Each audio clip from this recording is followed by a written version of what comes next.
సమస్య వచ్చిన తర్వాత పరిష్కారాన్ని వెతుక్కుంటాడు మనిషి. సమస్య రాకముందే, సమస్యను ముందే దృష్టించి దానికి పరిష్కారాన్ని సిద్ధపరుస్తాడు దేవుడు. ఇది దేవుని పద్ధతి. ఆరంభం నుంచి కూడా ఆయన పద్ధతి అదే.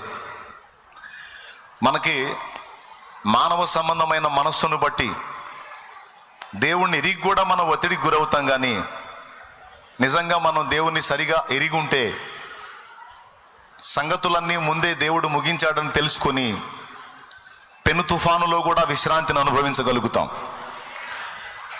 ఘోరమైన ఒత్తిళ్లలో సైతం విశ్రాంతిని అనుభవించగలుగుతాం. ఎందుకంటే దేవుడు పరిష్కరించలేని సమస్య ఏదీ లేదు. లోకంలో వ్యక్తులు అంటారు అన్యులు, శతకోటి దరిద్రాలకి అనంతకోటి ఉపాయాలని. ఏంటి? శతకోటి దరిద్రాలకి అనంతకోటి ఉపాయాలని లోకంలో అన్యులు అంటారు. అన్యులకి ఎంత నిరీక్షణ! శతకోటి దరిద్రాలకి అనంతకోటి ఉపాయాలంటే 100 కోట్ల దరిద్రాలు అంటే సమస్యలు ఉంటే వాటికి అనంత కోటి పరిష్కారాలు ఉన్నాయి. అంటే లెక్కలేనన్ని పరిష్కారాలు ఉన్నాయని వాళ్ళే ఎంత నిశ్చయితతో ఉన్నారో. నిజంగా అన్యులకి మరి దేన్ని బట్టి ఆ ధైర్యమో నాకు తెలియదు. కానీ క్రీస్తు యేసునందున్న మనకైతే ఖచ్చితంగా అలాంటి ధైర్యం ఉండాలి. ఎందుకంటే శతకోటి దరిద్రాలు కాదు, సహస్ర కోటి దరిద్రాలు ఉన్నా దానికి అనంతకోటి పరిష్కారాలు దేవుడు ముందే సిద్ధపరిచి వదిలేశాడు. ఒకవేళ దేవుడు డీల్ చేయలేని సమస్య ఏదన్నా దేవుడు మనుషులలో కానీ దూతలలో కానీ కనుగొన్నట్లయితే, దేవుడు పరిష్కరించలేని సమస్యలు ఏవైనా, దేవుడు డీల్ చేయలేని సమస్యలు ఏవైనా దేవుడు సృష్టికి పూర్వమే కనుగొన్నట్లయితే ఈ సృష్టి చేయకపోవును. సృష్టి చేయడు. సృష్టి చేయడానికి పూనుకున్నప్పుడే ఆది నుంచి అంతం వరకు మొత్తాన్ని చూసేశాడు. ఎన్ని జనములు వస్తారో, ఎన్ని జాతులు వస్తారో, ఎన్ని కోట్ల మంది ప్రజలు వస్తారో, వాళ్ళు ఎలాంటి వాటిని ఎదుర్కొంటారో, వాళ్ళకన్నీ ఎప్పటికప్పుడు ఎలా సిద్ధపరచాలో, దీని క్లైమాక్స్ ఎలా తీసుకెళ్లాలో, దీనికి ఫినిషింగ్ టచ్ ఎలా ఇవ్వాలో మొత్తం అయిపోయింది.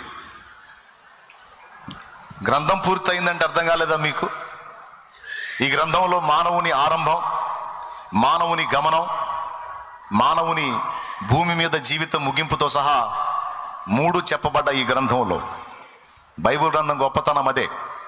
ఆరంభం, ప్రయాణం, ముగింపు మొత్తం చెప్పేశాడు.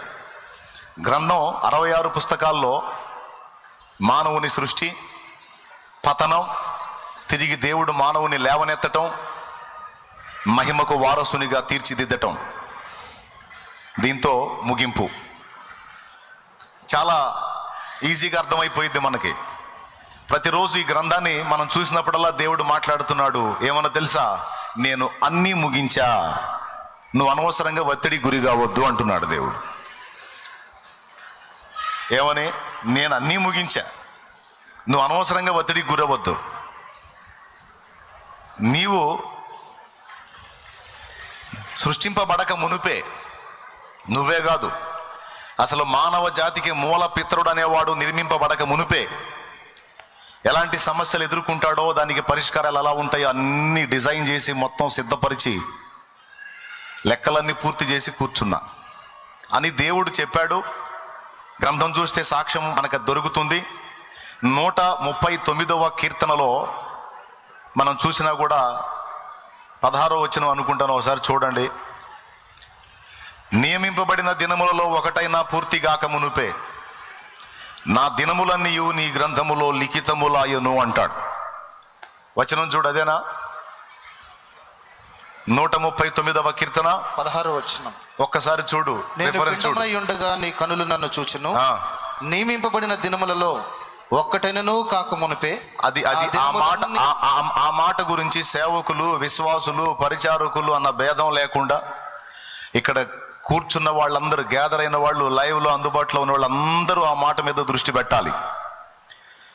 నియమింపబడిన దినములలో ఒక్కటైనా పూర్తి కాక మునుపే నా దినములన్నీ నీ గ్రంథములో లిఖితములాయెను. అంటే టోటల్గా మన లైఫ్ మొత్తం రాసేశాడు అంటే దాని అర్థం ఏంటి? మన జీవితాన్ని మొత్తాన్ని చూసేశాడు అని అర్థం. దేవునికి స్తోత్రం కలుగును గాక. ఏమేం చూశాడు దేవుడు? ఏమేం రాశాడు దేవుడు? అసలు ఏమేం చూశాడు, ఏమేమి రాశాడు? నేను చెప్పనా? మన అవసరతలు చూశాడు, రాశాడు. మన విజయాలు చూశాడు, రాశాడు. మన వైఫల్యాలు చూశాడు, రాశాడు. మన దుఃఖాలు చూశాడు, రాశాడు. మన వేదనలు చూశాడు, రాశాడు. మన ఆనందకరమైన ఘట్టాలు చూశాడు, రాశాడు. మన జన్మ గమనం, మన ఫైనల్ డే, దాన్ని కూడా చూశాడు, రాసేశాడు. అయితే కొంతమంది ఇంకో టైపులో అర్థం చేసుకుంటారు. నా జీవితాన్ని దేవుడే ఇలా డిజైన్ చేశాడు, దేవుడే ఇలా రాసేశాడు, రాసిన ప్రకారం నా బ్రతుకు నడుస్తుంది అనుకుంటారు. మళ్ళీ తప్పు. మన జీవితాలను దేవుడే రాసేస్తే, అదే మన జాతకాన్ని దేవుడే రాసేస్తే, మనం చేసేటువంటి కర్మలన్నిటికీ దేవుడు బాధ్యుడవుతాడు, కానీ మనంగా. అర్థమైందా? దేవుడు మన జీవితంలో ఎంతవరకు జోక్యం కలిగి ఉన్నాడంటే, మనం చేసుకునేటువంటి మంచి చెడ్డల మొత్తానికి పూర్తిగా మనమే బాధ్యులం, దేవుడు కాడు. అయితే మరి చూశాడు, రాశాడు అన్నావు కదా అంటే, మన జీవితంలో ఎలాంటి ప్రారంభం ఉంటుందో, ఎలాంటి ప్రయాణం నడుస్తుందో, ఎలాంటి మలుపులు తిరుగుతుందో మన కథ, చివరికి మన క్లైమాక్స్ ఏంటో మొత్తం భవిష్యత్తులోకి వెళ్ళి చూసి రాసేశాడు. ఇలా ఉంటుంది ఈ మనిషి జీవితం అని. తప్పించి మన బ్రతుకులు ఇలా రకరకాల మలుపులు తిరగడానికి దేవుడైతే కారణం కాదు. అది 100కు 100% మన బ్రతుకుల్ని మనమే రాసుకున్న విధానంలో సాగుతాయి. దేవునికి స్తోత్రం కలుగును గాక. పెద్దగా చెప్పండి.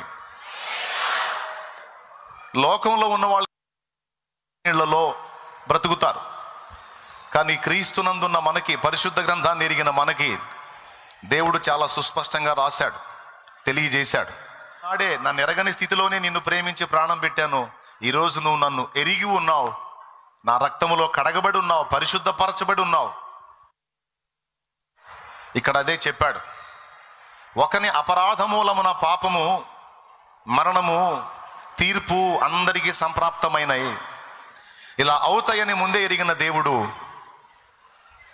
యేసుక్రీస్తు అను ఒకనిని బలిదానముగా అర్పించి ఆ పుణ్య కార్యము వలన ఒకని ద్వారా పాపము, తీర్పు ఎలాగైతే వచ్చినాయో, ఒకని అపరాధం, ఒకని పాపం వలన ఇవన్నీ ఎలా వచ్చినాయి, అలాగనే ఒకని పుణ్యకార్యం వలన, ఒకని బలిదానం వల్ల అందరికీ రక్షణ వచ్చేటట్టు దేవుడు డిజైన్ చేశాడు. అలాగున మనందరినీ నిత్య జీవానికి తన రక్తము ద్వారా సిద్ధపరిచినటువంటి వ్యక్తి ప్రభు అయిన యేసుక్రీస్తు. ఆయన మనందరి నిత్య రక్షణకు దేవుడు యేసుక్రీస్తుని కారకునిగా చేశాడు. నిత్య రక్షణ అనే మాట గుర్తుపెట్టుకోండి. మన రక్షణ అల్పమైనది కాదు, తుమ్మితే ఊడిపోయే ముక్కు కాదు. క్రీస్తు యేసునందు మనకు దొరికినటువంటి రక్షణ నిత్య రక్షణ. దేవునికి స్తోత్రం కలుగును గాక. ఓకేనా? రైట్. కాబట్టి ఈ ముందు మాట ద్వారా మీరందరూ నెమ్మది పొందుతారు, కొంచెం స్వాంతన పొందుతారు, ధైర్యం తెచ్చుకుంటారని ఈ విషయాన్ని మీతో పంచుకున్నాను. నీ అవసరాలు, నీ అక్కరలు, నీ సమస్యలు, నువ్వు ఎదుర్కొంటున్న ఒత్తిళ్ళు, అవి నీ కుటుంబానికి సంబంధించినవి కావచ్చు, వ్యక్తిగతంగా నీకు సంబంధించినవి కావచ్చు, అవి నీ బిడ్డలకు సంబంధించినవి కావచ్చు, అవేవైనా కావచ్చు. దేవుడు అన్నిటికీ సమాధానాలు సిద్ధపరిచే నీకు లైఫ్ని ఇచ్చాడు. అన్నిటికీ సమాధానాలను సిద్ధపరిచే నీకు జీవితాన్ని ఇచ్చాడు అనేది అందరూ గుర్తించండి. ఇది మనం తీసుకున్నప్పుడు ఏం జరిగిద్దంటే, ముందు హృదయంలో నెమ్మది వచ్చింది. లేకపోతే రకరకాల ఒత్తిళ్లతో గందరగోళం అయిపోతాం. ఇక్కడ కూర్చున్నా కూడా ప్రశాంతత ఉండదు. వాటి గురించి ఆలోచన చేస్తూ ఉంటాం. అది ఎట్లా చేయాలి, ఇది ఎట్లా చేయాలి, అది ఎట్లా చేయాలి. నువ్వేం జుట్టు పీక్కోవాల్సిన అవసరంలా. దేవుడు నీకు సిద్ధపరిచినవన్నీ తగిన కాలం ముందు ఒకటొకటిగా నీకు అందేటట్టు దేవుడు తప్పకుండా చేస్తాడు. హల్లెలూయా. ఈ సంగతిని నీవు విశ్వసించిన ఎడల విశ్రాంతిని అనుభవించగలవు. ఈ సంగతిని విశ్వసించని ఎడల నీవు అవిశ్రాంతిలో, ఆవేదనలో, దుఃఖంలోనే నీ బ్రతుకును తెల్లార్చుకుంటావు. నేను నా జీవితంలో దేవుడు నాకు నేర్పిన పాఠం ఇది. ప్రతి ఘట్టంలోనూ దేవుడు నన్ను అడిగే ప్రశ్న ఒకటే, నీవు నన్ను నమ్ముచున్నావా? నమ్ముతున్నా ప్రభు. అట్లయితే రిలాక్స్గా. ఎందుకు ఒత్తిడికి గురవుతున్నావు? ఎందుకు జుట్టు పీక్కొని ఆలోచించుకుంటున్నావు? అవసరంలా. శత్రువుని కూర్చున్న భయమా? వానికి చేయాల్సింది నేను సిద్ధపరిచే ఉంచా. ఆర్థిక ఇబ్బందులను కూర్చున్న భయమా? నీకు కావాల్సిన దాన్ని సిద్ధపరిచే ఉంచాను. నీకు దేన్ని కూర్చిన భయము అక్కర్లేదు. నేను నీకు ఇచ్చిన ఆయుష్కాలంలో నువ్వు సంపూర్ణంగా బ్రతుకుతావు. నేను నీకు సిద్ధపరిచిన కార్యాలను నెరవేరుస్తావు. ఎందుకంటే నీకు నేను తోడై ఉన్నా. నువ్వు దీన్ని నమ్మగలవా? నువ్వు ఏమాత్రము సందేహింపక దీన్ని నీవు నమ్మాలి. ఇది నీవు నమ్మిన ఎడల నా విశ్రాంతిని, నిత్య రక్షణనే కాదు నిత్య విశ్రాంతిని కూడా నీవు అనుభవించగలుగుతావు. ఇది దైవజనులకు, విశ్వాసులకు అందరికీ ప్రేమతో చెప్తున్నా. ముందు మీరు కొంచెం రిలాక్స్గా ఉంటే తర్వాత నేను చెప్పే విషయాలన్నీ గైకొంటారు. ముందు మీరు ప్రశాంతతలోకి రావాలి. ఈ సంగతులు దేవుడు గ్రంథములో రాయించి అనేక చోట్ల మనల్ని ఆదరించడానికి చాలా విషయాలు మాట్లాడాడు. బైబిల్ గ్రంథంలో ప్రారంభం నుంచి ముగింపు వరకు దేవుడు ఎక్కువసార్లు రాయించిన పదం ఏంటంటే భయపడకుడి. దేవునికి స్తోత్రం. ఏంటది? భయపడకుడి, కలవరపడకుడి, దేనిని గూర్చియు చింతింపకుడి, దేనిని గూర్చియు భయపడకుడి.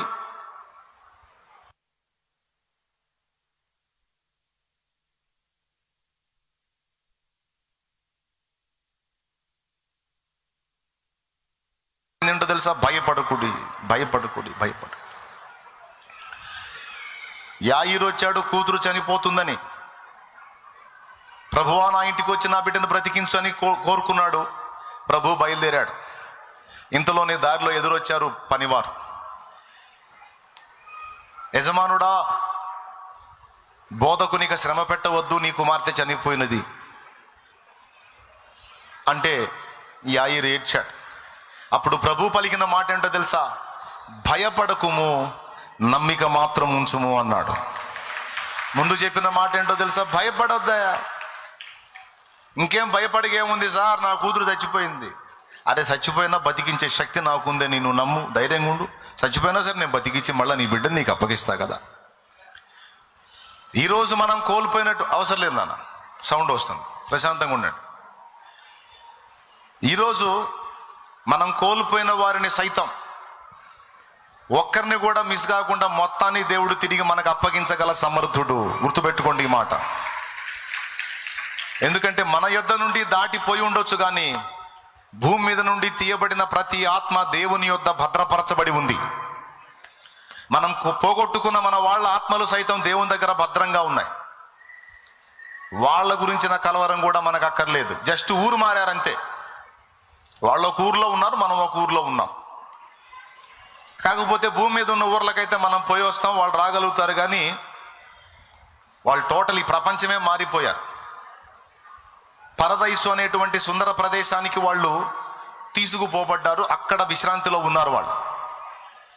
కాబట్టి కోల్పోయిన మన వాళ్ళని కూర్చున్నటువంటి చింత కూడా మనకు అక్కరలేదని దేవుడు ధైర్యపరుస్తున్నాడు. అన్నిటికంటే బాధాకరం అదైతే, దాని విషయంలో కూడా నీకు చింత అక్కర్లేదు. మొత్తాన్ని తిరిగి లేపి నీకు నిత్యము నీతోనే ఉండేటట్టు నేను చేస్తాను. దాని గురించి కూడా నీకు దిగులు అక్కర్లేదని దేవుడు చెప్పాడు. తరచుగా ఈ మాటలు నేను చెప్తాను, ఎందుకంటే ఇవన్నీ లేఖనాలే. వీటన్నిటిని ఎందుకు దేవుడు రాయించాడంటే, ఆయన యందు విశ్వాసం ఉంచి మనం విశ్రాంతిలో ఉండాలని దేవుడు కోరుకుంటున్నాడు. Point number 1. దేవునికి స్తోత్రం. అలాగే నిత్యము సంతోషంగా మనం జీవించాలని దేవుడు కోరుకుంటున్నాడు. ఒకటి విశ్రాంతి, రెండవది సంతోషము మరియు ఆనందం, మూడవది సమాధానం. సమాధానంగా మన హృదయం ఉండాలని, సంతోషంగా ఉండాలని, విశ్రాంతిలో ఉండాలని నా తండ్రి కోరుకుంటున్నాడు. భయము నుండి విడుదల పొందడమే విశ్రాంతి. భయము నుండి విడుదల పొందడమే విశ్రాంతి. మనుషులకి ఎన్నో రకాల ఒత్తిళ్ళు, టెన్షన్స్, ఎవరికి తగ్గ భయాలు వాళ్ళకున్నాయి, ఎవరికి ఉన్న ఒత్తిళ్ళు వాళ్ళకున్నాయి. ఈ భయం నుండి విడుదల పొందడానికి, కాసేపు శాంతి పొందడానికి మనుషులు రకరకాల మార్గాలు వేసుకున్నారు. కొంతమంది మందు తాగుతారు. ఆ మందు తాగి ఆ మత్తులో మైకోలో నిద్రపోతారు. ఆ కాసేపు విశ్రాంతి. నీకు తెలుసా లోకం కూడా విశ్రాంతి ఇచ్చిద్దని, లోకం కూడా శాంతినిచ్చిద్దని మీకు తెలుసా? అయితే లోకం ఇచ్చే శాంతి వేరు, ప్రభువు ఇచ్చే శాంతి వేరు. ప్రభువునందు విశ్వాసం ఉంచిన వారికి దేవుడిచ్చే విశ్రాంతి గొప్పది. లోకమిచ్చే శాంతి, సినిమా హాలుకు పోతే 3 గంటలు, బార్ షాపుకు పోతే మరికొన్ని గంటలు, ఆ కిక్కున్నంత వరకు మత్తుడై ఉంటాడు, ఏమర్థం కాదు. అది దిగిందంటే మళ్ళా స్టార్ట్ అయ్యింది టెన్షన్. అలాగున లోకం ఇచ్చేటువంటి విశ్రాంతి తాత్కాలికమైంది, కొంతకాలం కొంతసేపే. అది దిగగానే మళ్ళా వీడికి దడ స్టార్ట్ అయింది. కానీ దేవుని బట్టి ఒకడు పొందేటువంటి ధైర్యం, విశ్రాంతి స్థిరమైనది, శాశ్వతమైనది. ఎందుకంటే నిత్యము నాకు తోడై ఉన్న ఒకడున్నాడు. ఆయన అందరికంటే అన్నిటికంటే బలవంతుడు. ఆయన ఈ విశ్వమంతటికి రాజు.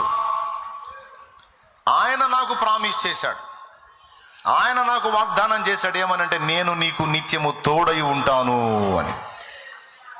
నిబ్బరము కలిగి ధైర్యముగా నుండని ఆయన నాకు వాగ్దానం చేశాడు. నీ సమస్యలన్నిటికీ పరిష్కారాలు ముందే చేసి ముగించాను. తప్పకుండా తగిన కాలం అందు అన్నీ నీకు అందుతాయి కనుక ఇది నీవు నమ్మిన ఎడల నెమ్మదిగా ఉండమని నా ప్రభు కోరుతున్నాడు. గనుక నేను ఆయనను విశ్వసిస్తున్నాను గనుక నేను ప్రశాంతంగా ఉంటాను, నెమ్మదిగా ఉంటానని విశ్వాసం గలవారు దేవుడు అనుగ్రహించే విశ్రాంతి పొందుతారు. మనం నిద్రలేమి కలిగి ఉండటం దేవుడు ఇష్టపడడు. ప్రశాంతంగా మనం నిద్రపోతే దేవుడు సంతోషపడతాడు. మనం అన్నాహారాలు మానుకొని వేదనతో ఉండటం దేవుడు ఇష్టపడడు. కడుపుకంత ఆహారం తిని కాస్త నిమ్మలంగా ఉండటం కూడా దేవుడు ఇష్టపడతాడు. నువ్వు ఎప్పుడు ఏడుపు కొట్టు మోకాలు వేసుకొని దుఃఖంలో, ఆవేదనలో మనం ఉండటం దేవునికి ఇష్టం లేదు. సమస్యలు ఎన్నున్న ఆయన బట్టి ధైర్యం తెచ్చుకొని నువ్వు ఎప్పుడు సంతోషంతో కళకళలాడటమే దేవునికి ఇష్టం. నీ పిల్లలు ఎప్పుడైనా ఏడుపు కొట్టు ముఖం వేసుకొని నీ ముందు తిరుగుతూ ఉంటే నువ్వు ప్రశాంతంగా ఉండగలవా? ఉండగలవా? నీ పిల్లలు ఏడుపు కొట్టు ముఖం వేసుకొని భయంతో, టెన్షన్తో, ఆవేదనతో, కలవరంతో నీ ముందు తిరుగుతూ ఉంటే నువ్వు ఆ రోజు ప్రశాంతంగా గడపగలవా? అన్నీ పక్కన పెట్టి ఏందిరా నీ బాధ అని ముందు బిడ్డను అడుగుతావు. అన్నిటినీ పక్కన పెట్టి ఏందమ్మాయి నీ గొడవ, ఏందా ముఖం ఏంది, ఆ ఏడుపు ఏంది, ఆ టెన్షన్ ఏంది, ఆ దడేంది, ఏంది చెప్పు.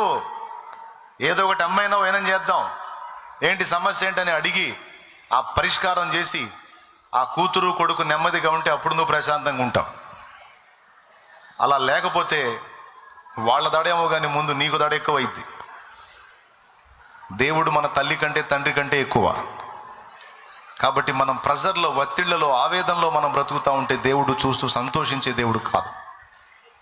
ఎందుకు భయపడుతున్నావు? ఎందుకు కలవరపడుతున్నావు? శిష్యుల్ని గద్దించాడు.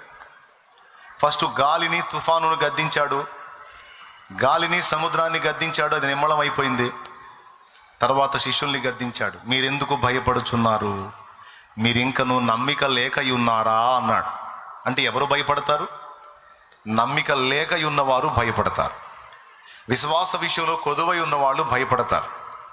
విశ్వాస విషయంలో సమృద్ధి గలవారు కలవరములో బ్రతకరు. విశ్వసించువాడు కలవరపడడు. విశ్వాసము, భయము కలిసి బ్రతకవు. భయం ఉన్న చోట విశ్వాసము లేదని అర్థం. విశ్వాసం ఉన్న చోట భయమునకు తావు లేదు. అది ఎంతటి సమస్య అయినా కానీ, అది ఎంతటి ప్రతికూల పరిస్థితి అయినా కానీ,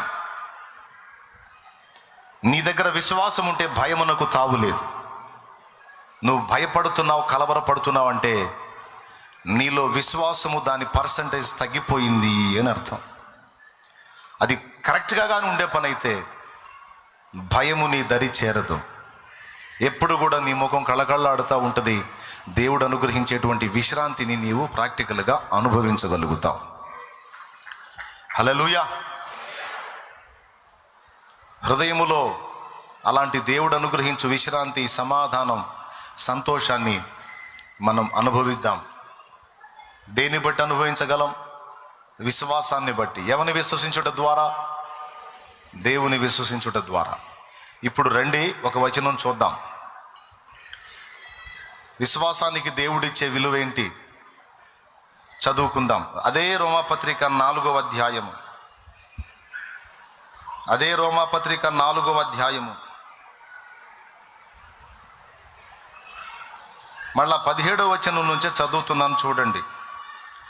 తాను విశ్వసించిన దేవుని ఎదుట, జాగ్రత్తగా వినండి, చాలా ఖరీదు గల సమయము అన్నాను. ఇది కూటమి ఏర్పాటు చేసిన దైవజనునికి ఇది ఖరీదు గల సమయమే.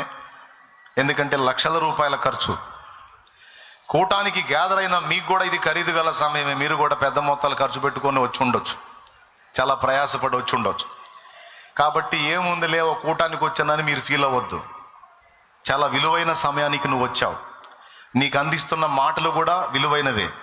వాటిని నీవు గైకొన్న ఎడల ధన్యుడివి, ధన్యురాలివి. సో మొదటి సంగతి అయిపోయింది. ఇప్పుడు మరొక విషయాన్ని మనం చూద్దాం. చూడండి, అబ్రహాముని గురించి ఇక్కడ మాట్లాడుతున్నాడు. తాను విశ్వసించిన దేవుని ఎదుట, అనగా మృతులను సజీవులనుగా చేయువాడును, లేని వాటిని ఉన్నట్టుగానే పిలుచువాడునైన దేవుని ఎదుట అతడు మనకందరికీ తండ్రి అయి ఉన్నాడు. ఇందును గూర్చి నిన్ను అనేక జనములకు తండ్రినిగా నియమించి తిని అని వ్రాయబడి ఉన్నది. నీ సంతానము ఇలాగూ ఉండునని చెప్పిన దానిని బట్టి తాను అనేక జనములకు తండ్రి ఎగునట్లు నిరీక్షణకు ఆధారము లేనప్పుడు అతడు నిరీక్షణ కలిగి నమ్మెను. ఈ మాటలన్నీ చాలా విలువైనవి. మనం చదువుతా వెళ్ళిపోతాం కానీ ఆగమక్కడ. దేవుని వాక్యంలో కొన్ని ప్రత్యేకమైన వచనాలు ఉన్నాయి. మనం ఆగి ధ్యానించాల్సినటువంటి వచనాలు అవి. అవి ధ్యానించడం ద్వారా చాలా విలువైనటువంటి సంగతులు తెలుసుకుంటాం, స్వాంతన పొందుతాం, దేవుడు చెప్పినటువంటి విషయాలన్నీ స్వతంత్రించుకుంటాం. అలాంటి వచనాల్లో ఒకటి ఇది. దేవుడు అన్నాడట అబ్రహాముతో, ఒక్కడు కూడా తనకు సంతానం లేనప్పుడు, పిల్లలు పుట్టడం అసాధ్యమని స్పష్టపరచబడినప్పుడు, నిరీక్షణకి ఏ కోశాన కూడా ఆధారము లేనప్పుడు దేవుడు అతన్ని పిలిచి అతనితో మాట్లాడాడట. ఏమని అంటే, నీవు అనేక జనములకు తండ్రి వగుదువు. ఆ మాటని నమ్మటానికి, ఆ మాటని విశ్వసించడానికి, అసలు అది నిరీక్షించడానికి ఆధారమే లేదు. ఎందుకంటే తన భార్య అయిన శారా స్త్రీ ధర్మము నిలిచిపోయినది.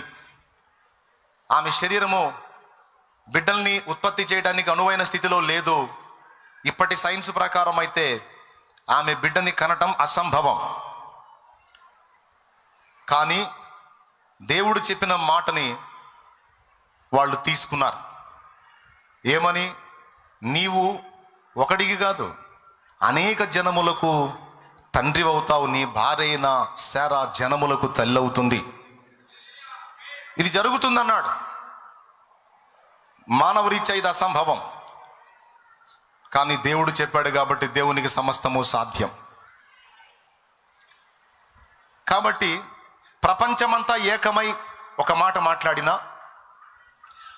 ప్రపంచమంతా ఏకమై మాట్లాడుతున్న మాటని మనం పట్టించుకోవాల్సిన అవసరం లేదు.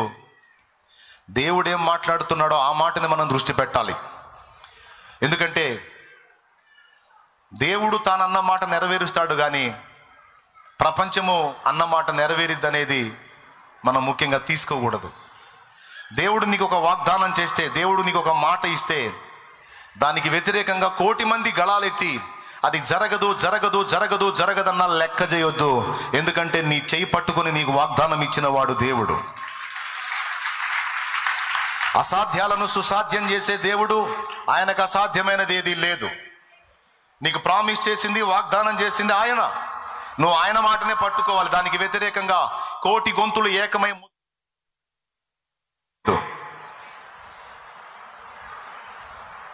ఇది అబ్రహాము తీసుకున్న తీర్మానం. మనకు వ్యతిరేకంగా మాట్లాడే గొంతులు 3 ఉంటాయి. ఒకటి సాతాను స్వరం. వాడెప్పుడు మనల్ని దిగజార్చే మాటలే మనకి వినిపిస్తూ ఉంటాడు. రెండవది మానవ స్వరం.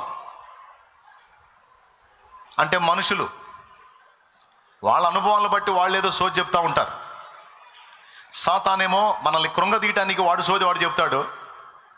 మనుషులు కూడా వాళ్ళ అనుభవాలను బట్టి వాళ్ళ సోది ఏదో వాళ్ళు చెప్తారు. ఇది ఎట్లా జరిగింది, అది ఎట్లా జరిగింది, ఇది సాధ్యం కాదు, అది సాధ్యం కాదని. మేము కూడా ట్రై చేసాం, కుదరలేదు, వల్ల కాలేదని వాళ్ళ సోది వాళ్ళు చెప్తారు. ఈ 2 సోదులు అటు పక్కన పెడితే మనలో నుంచి ఒక సోది మొదలుపెట్టి మనకిన పడుతుంటుంది. ఇది మన సోది అన్నమాట. అంటే తెలుసా మీకు, మన మనసే మనకు చెప్తుంటుంది ఇది ఎలా జరిగిద్ది, అది ఎలా జరిగిద్ది, ఇది సాధ్యం కాదు కదా, ఇది కష్టం కదా. ఇది ఒక సోది. మొత్తం 3 సోదులు. ఫస్ట్ సోది ఎవరిది? సైతానుగాడి సోది. మన విశ్వాసాన్ని దిగజార్చడానికి, కృంగదీయటానికి, నిరాశపరచడానికి వాడు గళాన్ని ఎప్పుడు వాడతాడు వాడు. రెండవది మనుషులు. కొంతమంది ఉంటారు, వాళ్ళతో అరగంట గడిపామంటే చాలు నరాల వీక్నెస్ వచ్చింది మనకి. ఎంత విశ్వాసంగా ఉండి కూడా ఛార్జింగ్ మొత్తం దించేస్తారు వాళ్ళు. మంచి పనులు. శల్య సారథ్యం అంటారు. ఇక్కడ శల్యుడు లాంటి వాళ్ళు ఉంటారన్నమాట. రథం ఎక్కిన దగ్గర నుంచి శల్యుడికి ఒకటే పని, కర్ణుడికి విరోధంగా మాట్లాడటం. మళ్ళీ కర్ణుడి రథసారథి. అతడు రథం నడిపేదేమో కర్ణుడిది, అతని మాటలన్నీ కర్ణుడికి వ్యతిరేకంగా మాట్లాడుతుంటాడు. నువ్వు నీ అవతారం, నువ్వు వాళ్ళని ఎదిరించి గెలవాలనే వాటి భ్రమ అనుకుంటా నడుపుతుంటాడు. ఇట్లాంటి వాడిని ముందు పెట్టుకొని మనం యుద్ధం చేయాలంటే ఏం చేస్తాం? కొంతమంది మనుషులు కూడా అట్లాంటి వాళ్ళే ఉంటారు. అది నీ కుటుంబస్తులు కావచ్చు, నీకు సమీపస్తులు కావచ్చు, సేవకుడా నీ విశ్వాసులు కావచ్చు, పరిచారకులు కావచ్చు. ఈ నరాల వీక్నెస్ తెప్పిస్తూ ఉంటారు. ప్రభువుకు స్తోత్రం చెప్పండి ఒకసారి గట్టిగా. ఈ పనికి మనం పూనుకుందామంటే వెనక్కి లాగుతూ ఉంటారు. ఈ చేద్దామంటే వెనక్కి లాగుతూ ఉంటారు. ఇది ఒక సెల్యూటి టైప్ అన్నమాట. మానవ స్వరం. మనం ఒకటి గుర్తుపెట్టుకోవాలి, దేవుడు మనతో మాట్లాడా లేదన్నది స్పష్టపరచుకోవాలి. ఆ మాటని మనం డిసైడ్ చేసుకున్న తర్వాత, దేవుడు ఫలానా విషయంలో నాతో స్పష్టంగా మాట్లాడాడు, అందుకు తిరుగులేదు. నాకు ఒక నిరూపణ కాదు, నేను 2-3 నిరూపణలు దేవుణ్ణి అడిగాను. 2-3 నిరూపణలలో నాకు దేవుడు స్పష్టంగా మాట్లాడాడు కాబట్టి నేను దేవుని మాటనే పట్టుకుంటాను. దానికి భిన్నంగా ఏ విధమైన స్వరం నాకు వినపడినా నేను లెక్క చేయను అనే తీర్మానం నాడు అబ్రహాం కలిగి ఉన్నాడు. ఈరోజు మనం కూడా కలిగి ఉండాలనే గ్రంథములో ఆ స్టోరీ రాయించాడు దేవుడు. అది ఏ పరిస్థితి అయినా కావచ్చు. సేవకుడైతే వాని సేవకు సంబంధించిందే పెద్ద సమస్య తనకి. సేవకుడికి వేరే సమస్యలు ఏముండవు. ఇక ఎలాంటి ఒత్తిడైనా ఫేస్ చేయగలుగుతాడు. తన మైండ్ అంతా సేవ, పరిచర్య, ఆత్మల రక్షణ, పరిచర్య గ్రోత్ అవ్వాలి, అనేక జీవితాలు కట్టబడాలి, అనేక ఆత్మలు రక్షించబడాలి, అనేక ప్రాంతాలకు నేను పరిచర్యలో విస్తరించాలి, అనేక జీవితాలను వెలిగించాలనే సేవకుడి తపన. వాళ్ళ భారం వాళ్ళది, విశ్వాసుల భారం విశ్వాసులది, ఎవరు తిప్పలు వాళ్ళవి. నేను చెప్తున్నా, ఎవరికైనా దేవుడు సంబంధిత విషయాన్ని గురించి ఏం మాట్లాడాడో దాన్ని మనం రూఢిపరుచుకున్న తర్వాత మనకు వినబడే 3 స్వరాలని మనం లెక్క చేయాల్సిన అవసరం లేదు. మొట్టమొదటిది సైతాను స్వరం, రెండవది మానవ స్వరం, మూడవది మన మనస్సు యొక్క స్వరం. మన మనస్సు కూడా మనల్ని కృంగదీస్తది. తెలుసా మీకు? ఆ 2 స్వరాలు విన్నప్పుడు మనసు మనతో మాట్లాడుతూ ఉంటుంది. అబ్రహాము కూడా ఈ శోధన ఎదురైంది. కానీ అబ్రహాము నిరీక్షణకు ఆధారం లేనప్పుడు దేవుని నమ్మాడట.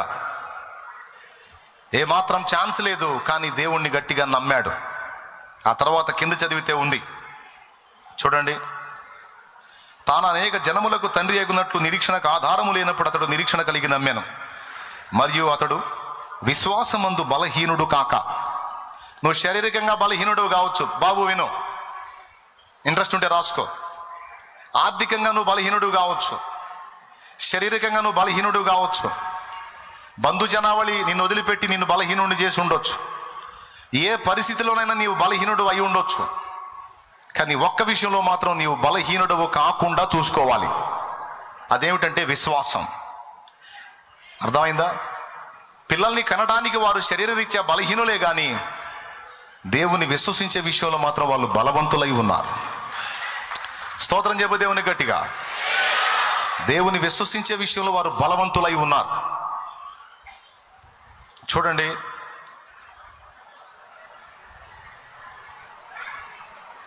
మరియు అతడు విశ్వాసమందు బలహీనుడు కాక రమారమి 100 ఏండ్ల వయసు గలవాడై ఉండి అప్పటికి తన శరీరము మృతతుల్యమైనట్టు శారా గర్భమును మృతతుల్యమైనట్టును ఆలోచించను గాని అవిశ్వాసం వల్ల దేవుని వాగ్దానమును గూర్చి సందేహింపక దేవుని మహిమపరచి ఆయన వాగ్దానము చేసిన దానిని నెరవేర్చుటకు సమర్థుడని రూఢిగా విశ్వసించి విశ్వాసము వలన బలము పొందెను.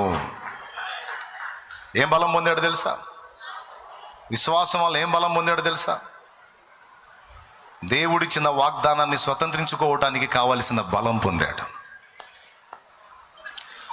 కాబట్టి మనం ఎక్కడైనా బలహీనం కావచ్చు, ఆరోగ్యం పోయి ఉండొచ్చు, ఆస్తులు పోయి ఉండొచ్చు, అనుబంధాలు తెంచుకొని అనుబంధం వదిలేసి వెళ్ళిపోయిన వ్యక్తులు వెళ్ళిపోయి ఉండొచ్చు, ఏ విషయంలోనైనా నీవు వీక్ అయి ఉండొచ్చు.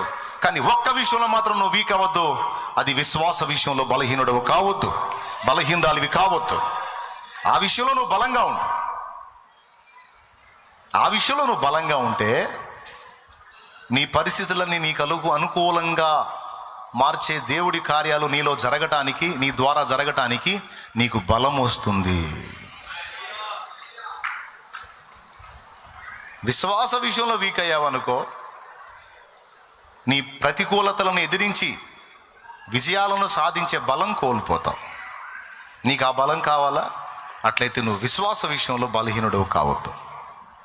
కిందికి చదివితే చూడండి, అవిశ్వాసం వల్ల దేవుని వాగ్దానాన్ని గూర్చి సందేహింపక దేవుని మహిమపరచి ఆయన వాగ్దానము చేసిన దాన్ని నెరవేర్చుటకు సమర్థుడని రూఢిగా విశ్వసించి విశ్వాసం వల్ల బలము పొందెను. అందుచేత అది అతనికి నీతిగా ఎంచబడింది. దేవునికి స్తోత్రం కలుగును గాక. బిడ్డలారా, జాగ్రత్తగా వినండి.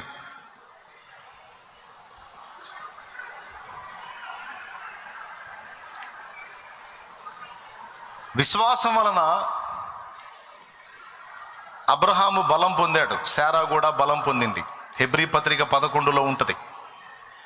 ఆమె విశ్వాసం వలన బిడ్డని కనడానికి శక్తి పొందింది అని. అంటే ప్రకృతి విరుద్ధమైనటువంటి కార్యం కూడా ఆమె పట్ల జరిగింది. ప్రకృతి సిద్ధంగా అయితే ఒక వయసు వరకే స్త్రీకి అండోత్పత్తి ఉంటుంది, అండోత్పత్తి ఉంటేనే పిండోత్పత్తి.